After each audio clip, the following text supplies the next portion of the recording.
47e jour de l'invasion de l'Ukraine par les troupes russes, la situation, après avoir semblé un peu stationnaire, est en train d'évoluer. On parle de la chute imminente de la ville portuaire de Mariupol.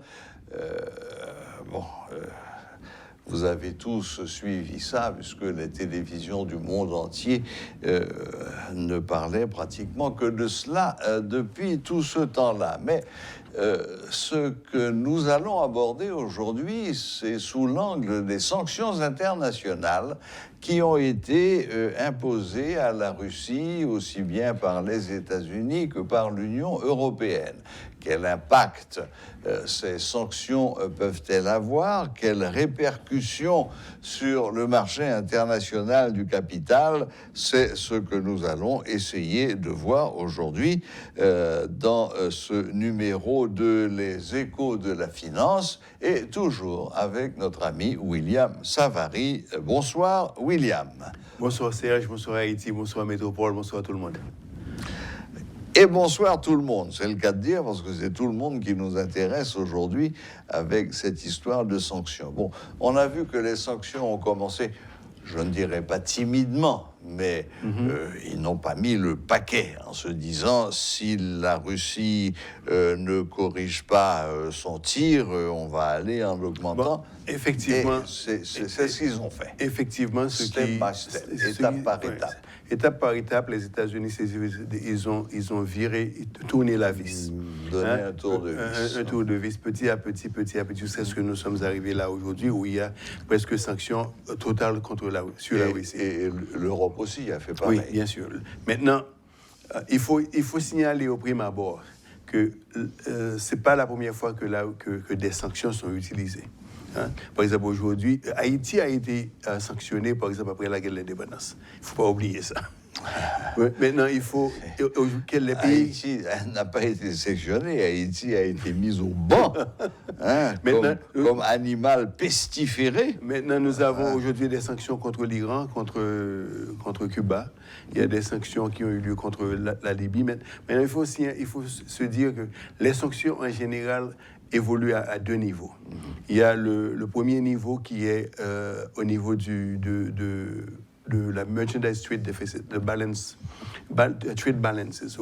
où il y a d'abord le merchandise account, ce sont les transactions qui se font pour les commodités, l'or, le pétrole, le gaz et autre chose. Ensuite, il y a le capital account qui est l'aspect des flux monétaires. Normalement, lorsqu'il s'agit de sanctions, si un pays est à la souveraineté alimentaire ou à la souveraineté en matière première, comme c'est le cas de la Russie, donc les sanctions au niveau des denrées, en général, ne réussissent pas. Et donc la preuve en est que la Russie peut continuer à vivre pendant longtemps sans avoir à négocier avec qui que ce soit pour se nourrir. Mais l'autre partie... Sauf que, je fais un petit point là, si j'ai bien entendu les nouvelles, l'essentiel des ressources russes aujourd'hui, et ça se chiffre en centaines de milliards de dollars par jour, c'est les fruits de son pétrole et de son gaz. Oui, oui.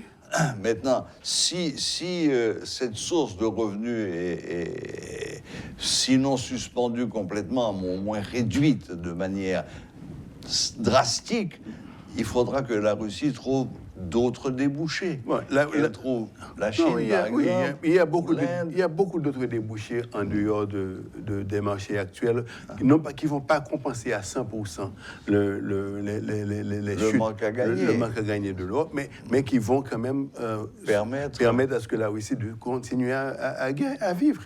Maintenant, il faut dire que c'est là que ce que vous dites est intéressant, parce que là, ça adresse la question du capital account. Le capital account la Russie a un excédent de près de 200 à 300 milliards par année de capital account.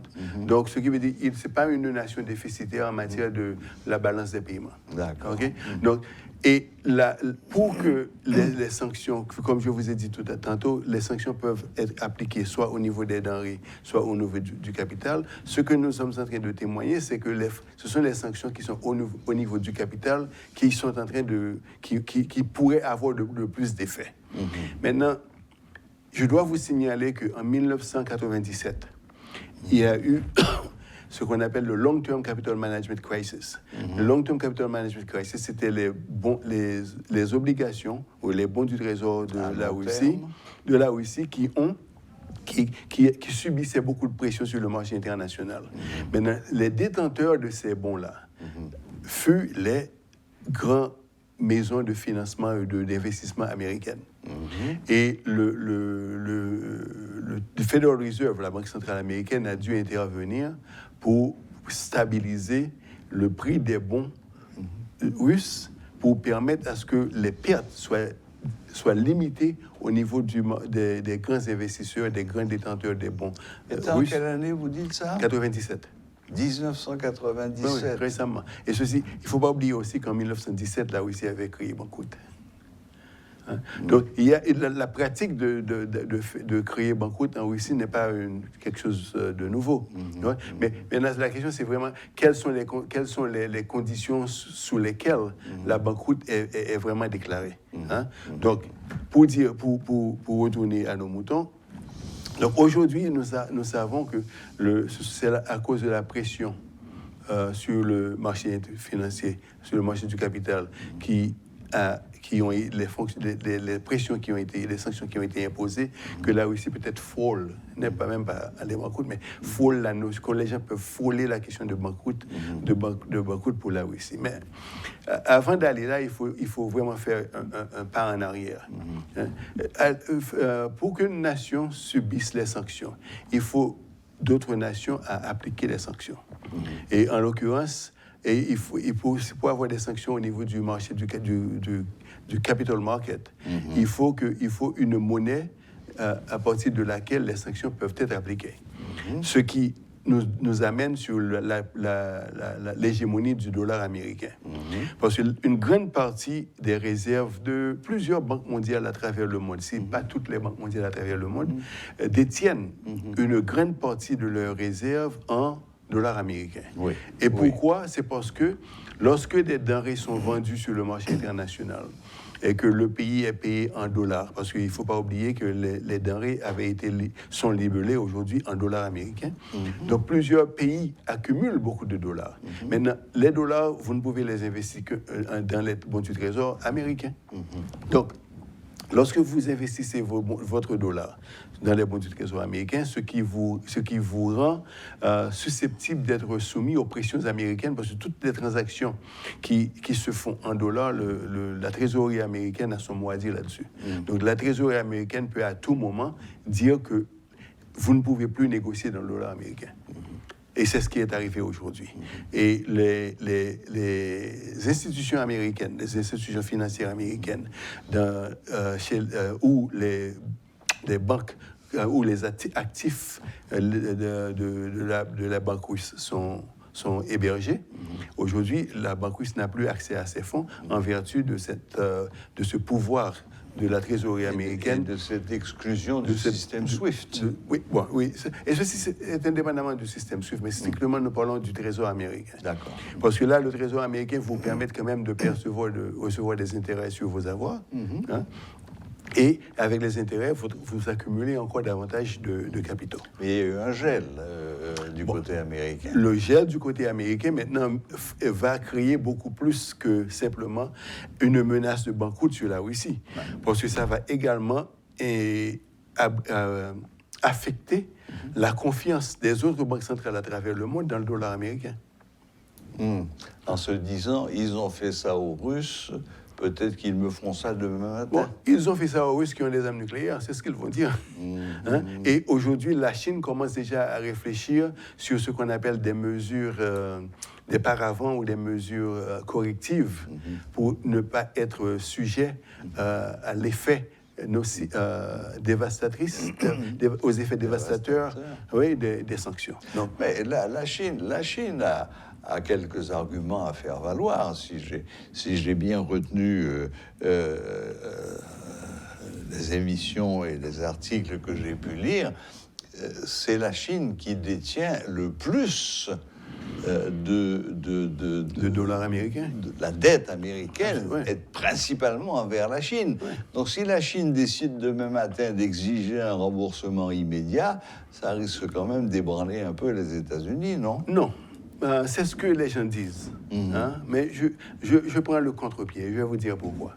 Si la Chine demande demain matin que ses dettes soient remboursées, disons en dollars, hein, ça pourrait affecter le prix de l'or. Hein? Mais si la Chine demande d'être payée demain matin et les États-Unis ne sont pas, peut dire clairement nous ne sommes pas en mesure de vous payer, qu'est-ce qui va arriver? C'est que la dette qui est détenue par la Chine, l'instrument financier va chuter en valeur. Parce que le contrepartie, la contrepartie qui devait payer les intérêts n'est pas capable de le faire. Donc, une dévaluation de la dette ou bien des actifs ou de l'instrument financier ne sera pas dans l'intérêt de la Chine. Hein? Donc, ils ont intérêt à toujours trouver l'équilibre.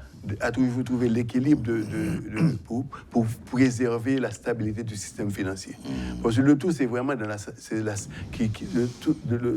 toute cette discussion, toutes ces décisions qui se prennent, la seule chose qui les intéresse, c'est vraiment la stabilité du système financier.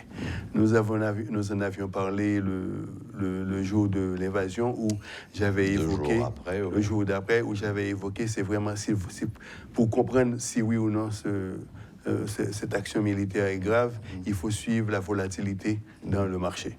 Donc, suivre les courbes de la bourse. De la volatilité. Ah bon, la volatilité. Oui. Parce que la volatilité capture, c'est ça? Capte, merci, capte le niveau de crainte dans le marché. Plus il y a de la crainte, plus il y a de la volatilité. Bon. En attendant, ces sanctions contre la Russie se font dans tous les domaines. Il y a d'un côté l'arrêt des importations russes qui frappe le charbon, le gaz, le pétrole et même la vodka. Ouais, en Europe. Hein? Pour ce qui est de l'Europe. Il y a la suspension des vols dans l'espace aérien qui oblige à faire des grands détours. Il y a le gel des exportations, c'est-à-dire que la Russie ne peut plus importer de biens de haute technologie, ce qui rapidement risque d'affecter certaines productions. Les sanctions sur les banques, on en a parlé. Il faut vraiment pour faire la part des choses. Hein, les sanctions, nous parlons de sanctions au niveau de l'Europe de l'Ouest et des États-Unis. Mais il y a le reste du monde. Une grande partie de la technologie qui sont sanctionnées ou que la Russie ne peut plus importer, mais la Russie les achète de la Chine.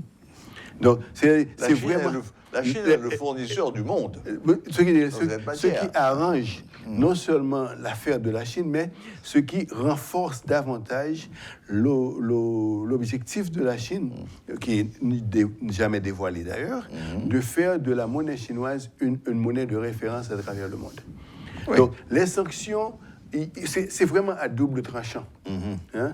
Et les États-Unis et l'Europe de l'Ouest doivent être vraiment très, très habiles dans leur façon de gérer ces sanctions, sinon ils risquent de perdre davantage. Bon, d'autant plus que ces sanctions, ils l'ont dit depuis le début, ne vont pas avoir un effet immédiat. C'est dans le moyen et le long terme que, si il doit y avoir des effets, ces effets se feront sentir. D'ailleurs, la Russie a quand même essayé de répliquer tout de suite en exigeant les paiements en roubles.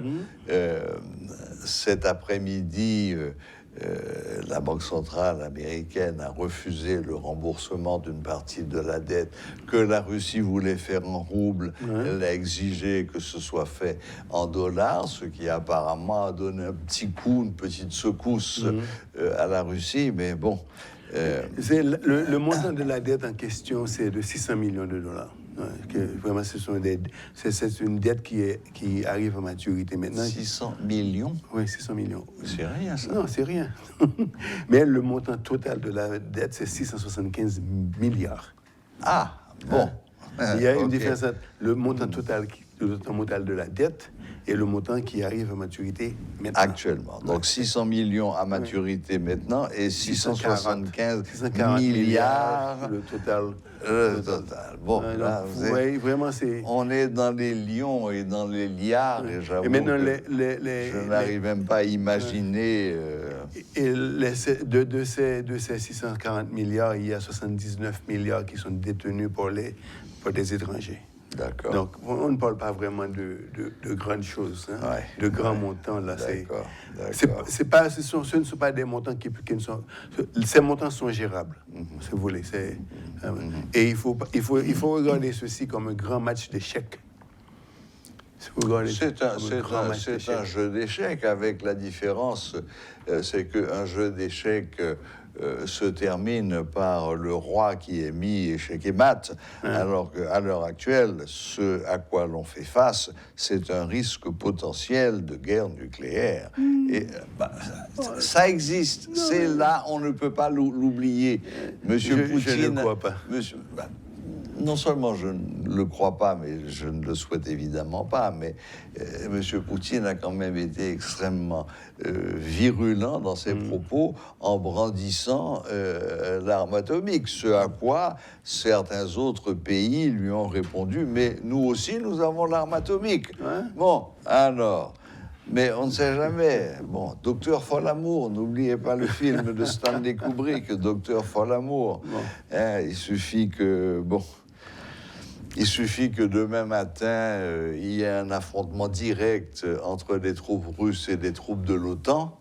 Et bon, après tout, les deux dernières guerres mondiales ne sont devenues des guerres mondiales que parce qu'il y a une série d'accords et de traités qui, automatiquement, ont été...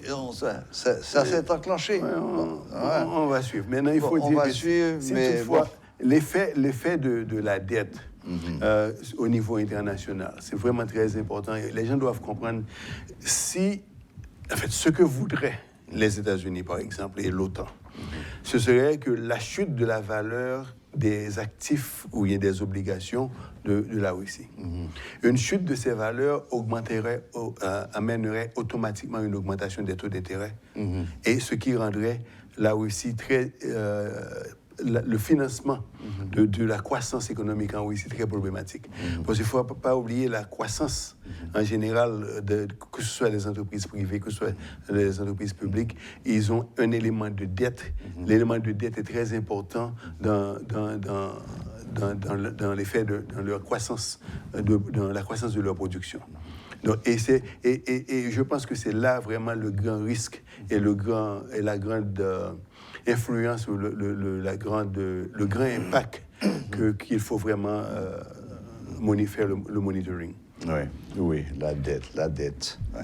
Le coût de la dette. Donc, on a parlé de la courbe des taux d'intérêt, ce qui pourrait exacerber la courbe des taux d'intérêt. Magnifique. Bon, je vais terminer avec cette petite blague, entre guillemets, qui me passe par l'esprit. À la fin des années 40, au moment où Walt Disney commençait à devenir une figure importante de Hollywood. Je rappelle que Blanche-Neige, c'est 1948, quand même quelques années. Un jour, un reporter demande à Walt Disney, « Monsieur Disney, est-ce que vous vous considérez comme un homme riche ?» Parlons de fin des années 40-50. Et Walt Disney dit, « Absolument, je me considère comme un homme riche, oui. Et pourquoi dites-vous ça ? Je dois 2 millions de dollars à la banque. » Vous avez entendu ceci, ce que les gens disent au niveau international, c'est qu'ils détiennent le dollar américain en réserve. Les États-Unis leur répondent, mais c'est pas mon problème, c'est votre problème. Voilà.